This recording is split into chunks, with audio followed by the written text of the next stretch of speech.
मुलांना मधल्या वेळेमध्ये नेहमी अगदी काहीतरी चटपटी आणि क्रिस्पी खावंसं वाटत असतं।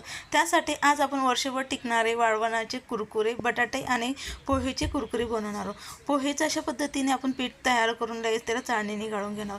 जेवढं पोहे असलं त्याचं दुप्पट पाणी गॅसवरती गरम करायला ठेवूया। लगेच त्या पिठामध्ये आपण चवीनुसार मीठ, सोडा घालून त्याला व्यवस्थित मिक्स करून गरम केलेलं पाणी संपूर्ण यामध्ये घालून त्याला व्यवस्थित मिक्स करून हे मिश्रण 10 मिनिटांसाठी आपण असंच ठेवून देणार आहोत।